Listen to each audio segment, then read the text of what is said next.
memutuskan untuk ya udah, kalau udah hancur aja sekalian.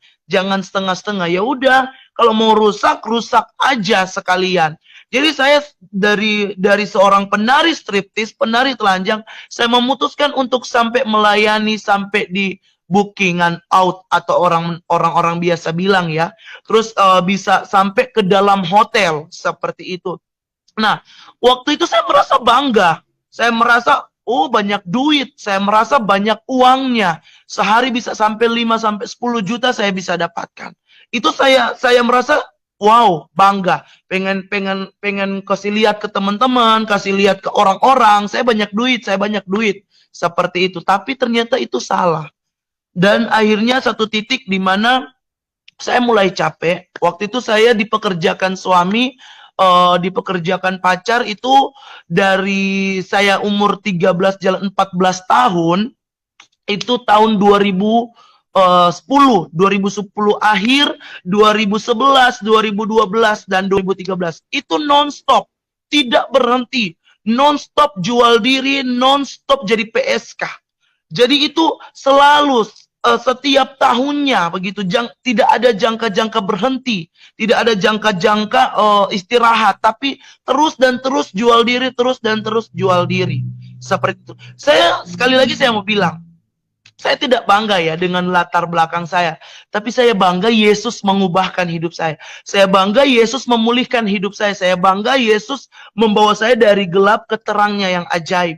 Dan saya lanjut cerita, Bapak Ibu Saudara, tiba-tiba satu titik di mana tahun 2013 itu suami pacar memutuskan untuk menikah. Nah, waktu menikah kami punya dua alasan. Yang pertama, dia seorang buronan, preman nomor 1 di Kota Manado di Sulawesi Utara, dan perintah tembak mati di tempat. Dan akhirnya itu alasan yang pertama. Alasan yang kedua karena mama tidak setuju.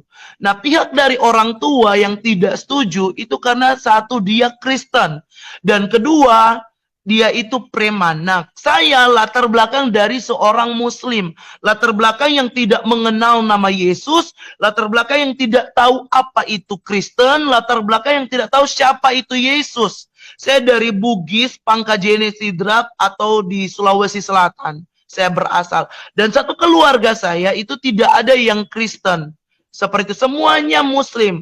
Ustadz, ustazah, haji, hajah, jemaat tabligh, semuanya tokoh-tokoh agama. Bahkan papa saya yang dari Manado, Minahasa, yang Kristen, rela masuk Islam. Seperti itu. Jadi mau dikatakan, mau dibilang itu tidak ada yang Kristen. Seperti itu. Dan akhirnya satu titik dia meminta untuk kami menikah. Dan waktu kami menikah, saya dibaptis, saya masuk Kristen, terus dibekali bagaimana tentang pernikahan. Dan akhirnya tahun 2013, tanggal 1 Desember, kami sah menjadi suami istri. Dan dari saat itu saya pernah ada di satu titik di mana saya capek. Satu titik di mana saya lelah. Satu titik di mana saya ingin menyerah. Sampai saya bilang begini, kamu menyerahkan diri saja. Nanti saya jenguk-jenguk kamu di penjara, gitu kan. Terus dia bilang gini, yang sekali ini aja kamu berjuang, kamu nggak sayang sama aku, saya ini mau ditembak loh, ditembak mati, gitu. Jadi dari saat itu saya bilang, ya udah, kita satu kali berjuang lagi ke Pulau Bali, di Kuta, dijual diri lagi, seperti itu. Dan akhirnya sebelum kami berangkat ke Bali, saya pernah ngomong gini dalam hati saya, Tuhan, saya capek loh. Tuhan, saya capek loh. Saya sudah nggak sanggup lagi, harus jual diri, harus layani om-om, maaf kata, harus menari telanjang, harus pakai narkoba, pokoknya saya capek Tuhan. Saya bilang saya ingin menyerah, Tuhan, saya sudah lelah. Tetapi di situ timbul pertanyaan di pikiran saya, di benak saya, bahwa Tuhan yang mana yang kamu lagi ajak ngomong? Tuhan yang mana yang kamu lagi ajak bicara? Tetapi yang saya pegang itu suara hati saya. Itu keluhan saya, itu rintihan saya, itu derita saya. Dan akhirnya satu titik kami berangkat ke Bali. Dan di Pulau Bali kami mencoba untuk masuk di tempat kerja yang lama-lama aku gitu. Nah, waktu aku melamar kembali di tempat kerja lama aku, ada beberapa diskotik terkenal di Pulau Bali, tempat apa namanya, penari striptis, terus pokoknya lengkap di situ, pemandu lagu, LC atau bisa disebut ladies seperti itu. Nah, waktu kami mencoba untuk masuk di situ kembali, saya nggak diterima. Bahkan ada beberapa tempat, ada sekitar 5-6-7 tempat, itu nggak diterima. Dan ini membuat saya yakin bahwa udah deh, saya udah nggak, istilahnya udah nggak laku gitu. Udah, saya bilang udah nggak mau lagi. Nah, terus suami bilang, satu kali lagi di tempat ini, kalau udah nggak bisa di tempat ini, ya udah aku yang berjuang. Dan waktu kami ke tempat itu, ternyata keterima. Tapi syaratnya adalah setiap kamu kena bookingan, kamu di-booking oleh om-om, oleh tamu, maaf kata, kamu harus mengonsumsi narkoba. Seperti itu. Dan setiap malamnya saya mengonsumsi narkoba. Tempat ini terkenal di Pulau Bali. Nah, waktu saya terus mengonsumsi narkoba, saya kena overdosis. Saya hampir mati. Waktu itu udah mengalami sesak, udah mengalami nafas pendek, rasanya ingin mati. Dan suami saya membawa saya ke rumah sakit. Saya nggak berpikir bahwa itu ternyata teguran Tuhan. Saya nggak pernah berpikir bahwa itu Tuhan tegur saya supaya saya bertobat. Dan saya kan, kenapa saya nggak berpikir seperti itu? Karena saya belum mengalami. Nah, satu titik, akhirnya suami saya yang lebih dulu dipulihkan. Dia sementara bermain judi, sementara minuman keras, dan tiba-tiba dia kena serangan jantung. Waktu itu jam 3 pagi, kami pergi ke rumah sakit, dan akhirnya dites semua, ronsen. Akhirnya dia mendapatkan komplikasi, pembengkakan jantung, kolesterol, dan darah tinggi. Nah, di situ dia dengar suara Tuhan audible. Cari aku, maka kamu akan hidup. Nah, ini seorang preman, bahkan saya, itu preman nggak pernah masuk gereja. Bahkan waktu saya baca Alkitab pernikahan, dia marah. Jadi di mana dia bisa tahu itu suara Tuhan? Di mana dia bisa tahu itu firman Tuhan gitu. Dan akhirnya dia bilang, "Fir, aku mau cari Tuhan." Nah, aku bingung. Kamu waktu seumur kamu sama aku, seumur umur kamu sama aku, hidup sama aku dari kumpul kebo sampai menikah, kamu nggak pernah masuk gereja. Hanya sekali saat pemberkatan nikah. Dan jadi aku bingung, kamu mau cari gereja, mau cari Tuhan. Dan akhirnya kami putuskan keluar, cari Tuhan, dan didoakan di gereja itu, doa pelepasan, doa pemulihan.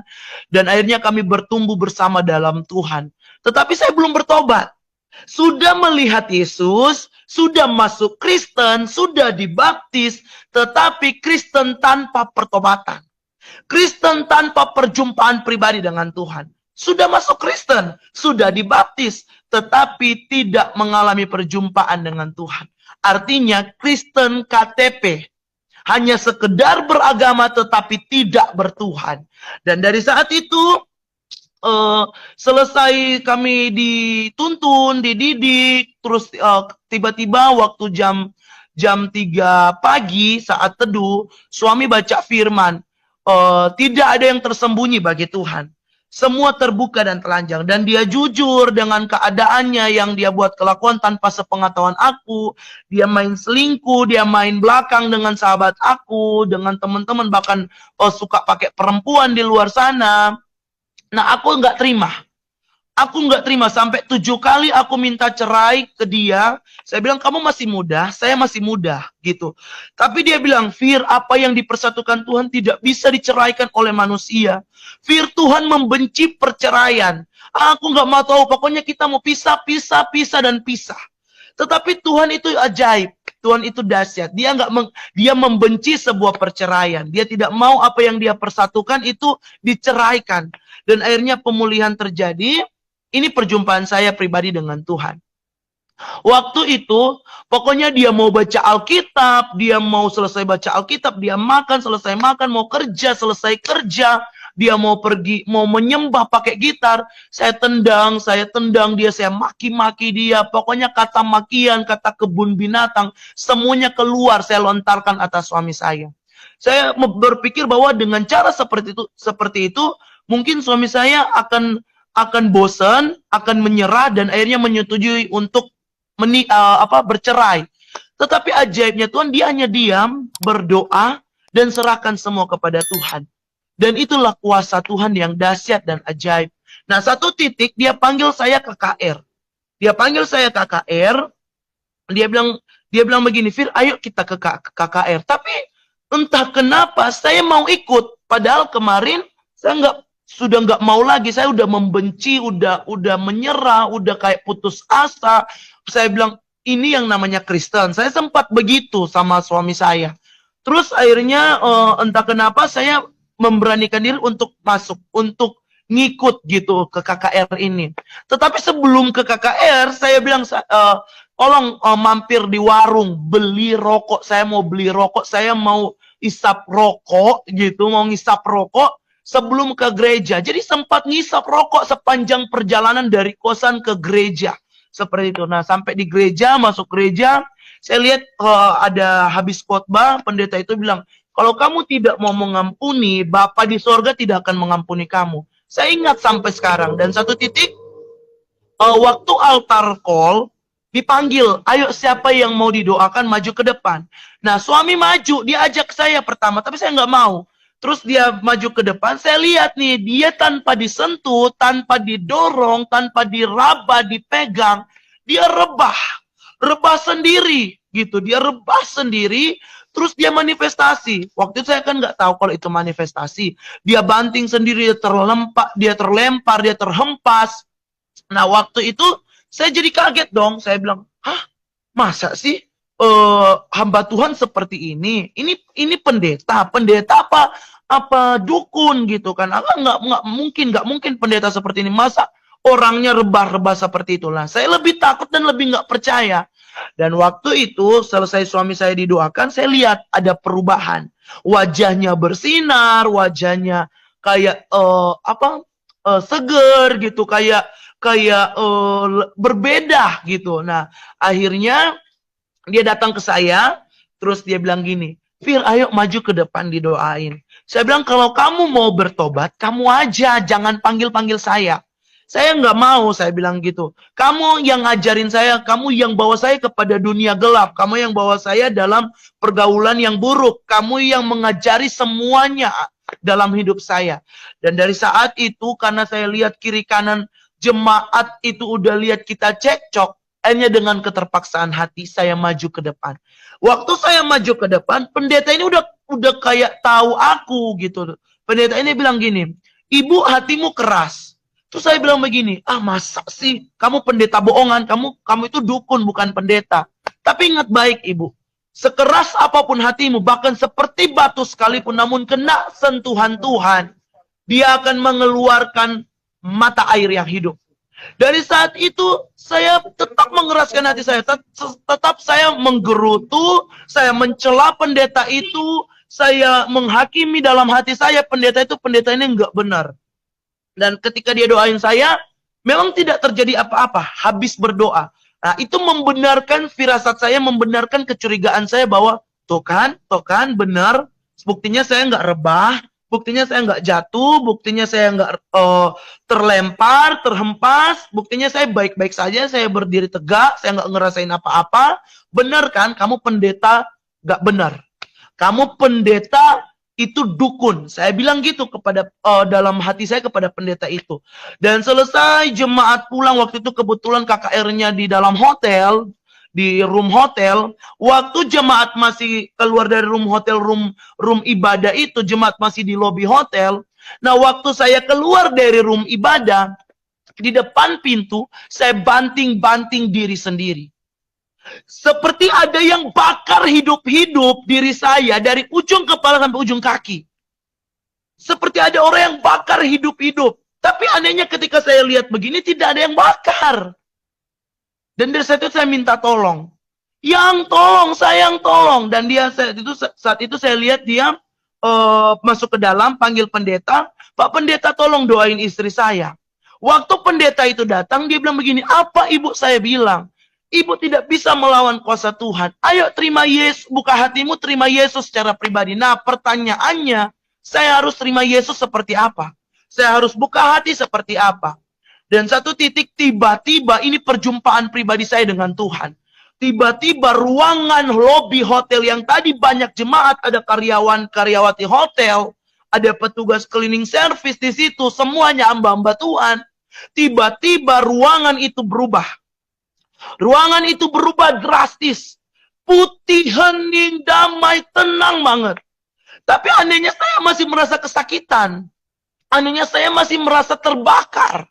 Dan satu sosok ini datang. Ketika dia datang, saya tidak bisa melihat rupanya. Saya tidak bisa melihat dirinya. Saya tidak bisa melihat. Kenapa? Karena saking terangnya, saking bercahayanya, sampai membuat mata saya sakit. Sampai saya bilang begini, ini siapa? Dan dari saat itu suara ini keluar. Akulah Tuhan Allahmu, Allah Abraham, Allah Israel, Allah Yakub.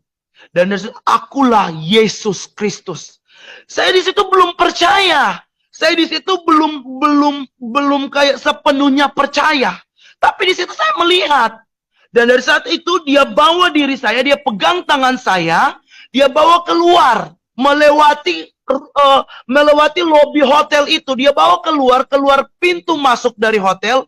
Terus dia bilang begini, "Vira, pandang ke langit." Waktu saya melihat, saya bilang, "Ada apa?" Dia bilang, "Pandang saja ke langit." Waktu saya lihat ke langit, dari A sampai Z secara detail semuanya Tuhan perlihatkan. Makanya itu yang firman Tuhan yang suami saya baca. Di hadapan Tuhan terbuka dan telanjang. Apa yang saya buat miras, saya buat narkoba, saya menari telanjang, saya di hotel, maaf kata, dengan om-om, dalam gaya bentuk apapun, semuanya. Tidak ada yang terkecuali. Tidak ada satupun yang terlewatkan. Bahkan sekecil pun tidak terlewatkan. Bagaikan film bioskop yang sedang diputar. Dan Anda sendiri yang duduk menonton bioskop itu. Saya bilang, "Tuhan, kenapa hidup saya hancur seperti itu?" Dan Tuhan berkata, "Vira," ini pakai bahasa Manado. "Vira, kalau ngana ndak mau bertobat, ngana mau dapat penyakit AIDS kong binasa." Bayangkan Tuhan mengerti bahasa Manado. Artinya, "Vira, kalau kamu tidak mau bertobat, kamu akan binasa. Kamu akan dapat penyakit AIDS, terus kamu binasa."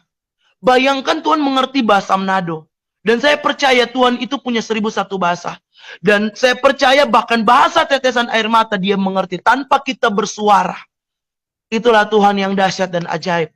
Dan saat itu saya bilang, "Tuhan, kalau masih ada kesempatan, saya mau terima Engkau sebagai Tuhan dan Juru Selamat. Kalau masih ada kesempatan, saya mau bertobat.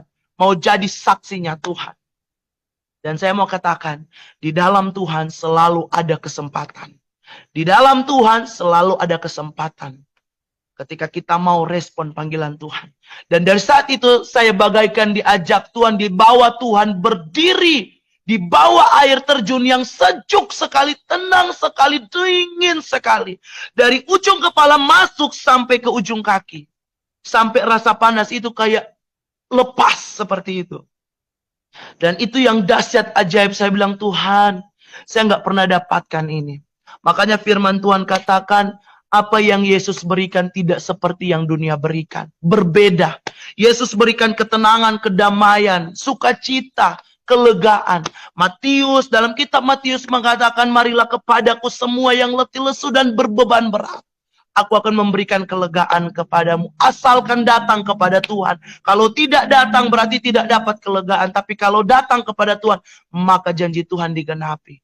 Dan saya bersyukur dalam Mazmur 62 ayat 2, "Hanya kepada Allah saja aku bisa tenang." Dan itu yang saya rasakan sampai hari ini. Tidak pernah hilang, tidak pernah pudar. Karena damai sejahtera Tuhan senantiasa melimpah dalam hidup saya. Dan saya bersyukur akhirnya situ saya menerima Tuhan. Dan mujizat Tuhan, kuasa Tuhan yang senantiasa ada bagi kami. Penyertaan Tuhan, perlindungan Tuhan senantiasa ada bagi kami. Dan satu titik di mana saya harus jujur dengan mama saya. Satu titik saya harus jujur dengan mama saya. Saya posisi di Bali, mama saya di Kota Manado. Saya jujur, saya telepon, "Mama, adik sudah masuk Islam, sudah masuk Kristen, maaf kata, sudah masuk Kristen, sudah terima Yesus secara pribadi, sudah menikah dengan Alfa." Kebetulan nama suami saya Alfa. Dan satu titik kata-kata mutiara yang keluar, yang dilampirkan, yang diperkatakan dalam hidup saya. Mulai hari ini kamu bukan anak saya lagi. Mulai hari ini saya kutuk kamu, kamu tidak bisa dapat keturunan selama-lamanya. Mulai hari ini saya kutuk kamu, kamu tidak bisa dapat anak. Saya bilang, Ma, semua kutuk sudah Tuhan Yesus tanggung di atas kayu salib. Dan saya percaya kutuk bisa diubah jadi berkat. Dan dia bilang, iya, setidaknya Allah mendengarkan doa seorang ibu. Kamu lihat maling kundang. Saya bilang, beda, Mah. Doa orang benar bila yakin didoakan, maka besar kuasanya. Dan adik bukan maling kundang, adik anak Tuhan Yesus. Udah, Mah, nanti adik buktikan bahwa Yesus yang adik sembah, Allah yang adik sembah, itu Yesus yang ajaib, Allah yang hidup. Dia sanggup mengubah kutuk jadi berkat. Dan dari saat itu dia terdiam. Akhirnya kami menutup telepon. Saya detik itu juga berdoa. Saya bilang, Tuhan, berkati saya anak. Saya mau buktikan kepada orang tua saya bahwa Yesus yang saya sembah itu Yesus yang hidup, yang sanggup mengubah kutuk jadi berkat. Dan setelah berdoa, saya buka Alkitab, saya baca Alkitab, saya dapat di kitab Samuel, dan saya ikuti doa seperti Hana. Tuhan, kalau saya dapat anak, saya akan serahkan sepenuhnya kepada Tuhan. Dan ternyata ketika saya berdoa dengan kesungguhan hati, di situ Tuhan respon. Ternyata Tuhan menjawab secepat itu doa saya. Dan waktu itu hari Selasa, waktu hari Minggu masuk gereja, ada pendeta yang pimpin kami, yang tuntun kami, yang didik kami, mentor kami. Terus dia kasih selamat datang. Selamat datang Ibu Vira, Bapak Alfa, dia bilang gitu. Terus dia bilang gini, Ibu Vira, yakin, imani, dan percaya doamu udah dijawab. Nah, aku bingung. Loh, kok Bapak ini tahu saya berdoa? Nah, terus masa sih Tuhan, dalam hati saya bersungut-sungut. Masa sih Tuhan, Tuhan secepat itu jawab doa saya. Dalam hati saya itu meragukan kuasa Tuhan. Karena begini, manusia terkadang hari ini dia percaya, besok dia nggak percaya. Hari ini dia beriman, besok dia nggak beriman. Seperti itu. Nah, jadi jangan seperti itu ya. Sekali beriman tetap beriman. Sekali percaya tetap percaya. Seperti itu. Nah, jadi waktu itu saya langsung minta ampun. Oh Tuhan, ampuni saya. Ampuni saya yakin percaya Tuhan saya hidup. Nah, setelah itu minggu yang pertama. Masuk minggu yang kedua, hari Minggu yang kedua, saya masuk gereja lagi, terus di pintu masuk itu, Pak Pendeta itu lagi, mentor saya, dia bilang, gimana Ibu Vira, udah periksa belum? Nah, terus saya lebih kaget dong, saya bilang gini, loh Pak Pendeta tuh kok tahu saya berdoa minta anak? Dengan sangat santainya dia bilang, tahulah, Roh Kudus kasih tahu. Terus bilang, wow, dahsyat, luar biasa. Sampai hal seperti itu Tuhan bisa bicara, bukakan, dan singkapkan. Dan waktu itu dia bilang, udah Ibu Vira, Pak Alfa pulang dari gereja, mampir ke apotik, beli alat tespeknya, bangun jam 3 pagi saat teduh, pujian penyembahan, doa, baca firman, dan lakukan dalam nama Yesus. Dan kami sempat ragu. Kami sempat down, kami sempat nggak percaya. Kenapa? Karena saya sempat keguguran, saya sempat gugurin anak, saya sempat terlambat, tapi selalu negatif. Bahkan sampai saya dan suami itu pergi ke dokter kandungan untuk memeriksakan masa kesuburan kami, kandungan saya, bahkan maaf kata hormon suami saya gitu. Takutnya yang kami takutkan adalah ketika dari salah satu kami itu ada yang mandul seperti itu. Jadi kami memberanikan untuk memeriksa, tetapi ternyata tidak, baik-baik saja. Dan waktu itu jadi ada sedikit trauma dalam diri saya, trauma dalam hati saya, dalam hidup saya untuk mengetes gitu alat tespeknya. Dan satu titik saya coba dalam nama Yesus, dan yang terjadi garis 2. Itu yang saya bersyukur, saya bilang, Tuhan Engkau ajaib. Bahkan suami saya terdiam dan terpaku. Saat itu saya bilang, ayo Yang, kita ke puskesmas. Saya mau periksa usia kandungan saya berapa. Nah, sampai di puskesmas saya rada gugup. Kenapa gugup? Karena 2 minggu yang lalu mama saya kutuk saya. Biar bagaimanapun saya dibesarkan dengan doktrin agama lalu saya gitu. Bahwa doa seorang ibu itu dijawab Tuhan gitu, dijawab Allah Subhanahu wa taala, terus surga itu ada di bawah telapak kaki ibu, seperti itu. Jadi doktrin yang dibangun dari lama ini butuh perjuangan untuk membongkarnya. Jadi saya sempat agak ragu-ragu seperti itu. Nah, tapi luar biasa ajaibnya Tuhan, waktu saya ukur di USG, dokter itu ukur di USG, diukurkan kandungan saya, dokter itu bilang begini, "Ibu, kandungannya jalan 2 minggu. Dari situ saya menangis bersama suami saya. Saya bilang, Tuhan, 2 minggu yang lalu mama saya kutuk saya nggak akan dapat anak selamanya. Tuhan, 2 minggu yang lalu mama saya kutuk saya nggak akan dapat keturunan selamanya. Tetapi ketika aku berdoa, mujizat dinyatakan, mujizat terjadi. Kutuk dirubah Tuhan menjadi berkat. Karena semua kutuk sudah Tuhan Yesus tanggung di atas kayu salib.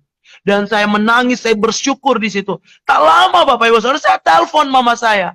Ma, lihat kuasa Tuhan. Dia mengubah kutuk jadi berkat. Kutuk mama tidak berlaku atas adik. Kutuk mama tidak berlaku atas hidup saya. Yesus mengubah kutuk jadi berkat. Yesus Allah yang hidup. Dia hanya terdiam Bapak Ibu Saudara. Ketika kami pulang ke Manado, satu titik dia mengalami sakit. Sakitnya nggak terlalu parah Bapak Ibu Saudara. Tapi waktu itu sekitar jam 4 sore, saya sudah melahirkan, anak saya sudah umur 2 tahun, hampir 2 tahun. Terus dia bilang gini, "Dek, di mana? Tolong doain mama." Dari situ suami saya bilang, saya sempat kaget. Hah? Doain mama? Perasaan mama fanatiknya saya tahu, fanatik banget. Bahkan air liur dari hidungnya binatang anjing, maaf kata, kalau kena kakinya, dia pasti akan ambil pasir, terus dia usapkan selama 2 kali, pakai 2 kalimat syahadat. Asyhadu alla ilaha illallah wa asyhadu anna Muhammad Rasulullah. Seperti itu. Jadi saya tahu fanatik mama gimana, fanatiknya dia gimana. Dan tiba-tiba waktu itu dia telepon, dia bilang, doain mama. Jadi dari saat itu suami langsung bilang, udah jangan pakai lama, laksanakan. Ini dari Roh Kudus. Nah, waktu itu saya bilang, iya ma, boleh, tapi adik mau berdoa pakai caranya adik. Terus dia bilang, nggak apa-apa. Waktu saya sampai di sana, saya berdoa, saya bilang, ayo mah kita berdoa. Walaupun dia begini, alhamdulillah, wa syukurillah, walaupun dia seperti itu, saya tetap begini, dalam nama Yesus, Tuhan jamah mama saya, dalam nama Yesus, sembuhkan dalam nama Yesus. Saya pakai dalam nama Yesus, dia tetap terima. Dan mujizat terjadi, dia sembuh, Bapak Ibu Saudara. Dan dari saat itu, dia menerima kami dengan baik. Karena begini, percuma masuk Kristen, tetapi tidak memberikan pertobatan, tidak memberikan dampak, seperti tidak memberikan teladan. Seperti itu. Jadi percuma masuk Kristen, percuma Kristen dari kecil, tapi kalau tidak memberi dampak, tidak memberi teladan. Nah, mama saya tahu rusaknya saya seperti apa. Mama saya tahu hancurnya saya seperti apa. Bahkan satu kampung itu tahu saya seorang PSK. Tapi ketika mereka melihat perubahan hidup, mereka melihat ada sesuatu yang berubah. Hidupnya bahkan tidak berubah setengah-setengah, berubah total. Semuanya ditinggalkan. Mereka akui bahwa kekristenan yang sejati.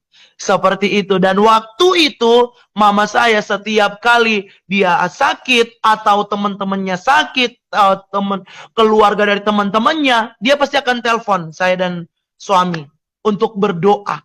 Dan saya percaya begini, walaupun dia tidak mengaku dengan mulut bibir lidahnya bahwa Yesus adalah Tuhan, tetapi setidaknya hatinya mulai percaya bahwa Yesus itu ajaib.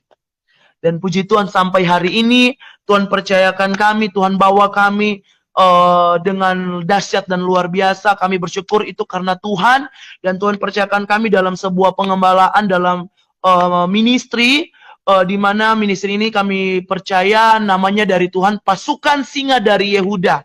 Nah, di orang-orang ini, di ministry ini, dari orang-orang yang hancur, orang-orang yang rusak, mantan PSK, mantan mucikari, jual-jual wanita, terus ada mantan preman, mantan pembunuh, jadi suka-suka perang-perang seperti itu. Dan Tuhan percayakan kami. Kenapa pasukan? Karena kami tahu ketika mereka diubahkan, dipulihkan, mereka menjadi pasukan-pasukan terdahsyat, pasukan-pasukan generasi-generasi yang tak terhentikan, pasukan-pasukan yang berdiri di baris depan. Dan puji Tuhan, bahkan pendoa kami, worship leader kami, para orang-orang yang latar belakangnya hancur semua, Dan kami bersyukur akan hal itu. Kami melayani anak-anak jalanan, anak-anak terlantar, anak-anak broken home. Terus Tuhan percayakan dalam pergerakan-pergerakan penginjilan. Tuhan di jalan-jalan, KKR-KKR jalanan. Terus Tuhan percayakan di pelayanan-pelayanan penjara, lapas. Kemarin kami sempat beberapa tahun yang lalu di lapas-lapas yang ada di Jakarta, yang ada di Bogor, terus di Kendari, terus di NTT sebelum bencana alam. Terus akhirnya kami dibawa Tuhan sebagaimana Tuhan mau bawa kami. Dan kami bersyukur, kami percaya tidak tugas kami belum sampai di sini. Kesaksian ini belum sampai di sini. Pasti akan ada hal lagi yang lebih luar biasa yang Tuhan akan bawa untuk menjadi saksi, menjadi berkat sampai Tuhan datang kedua kalinya. Seperti itu. Terima kasih, ini menjadi kesaksian saya dan saya percaya bisa memberkati buat. Jangan lupa klik video yang di sini ya. Terima kasih.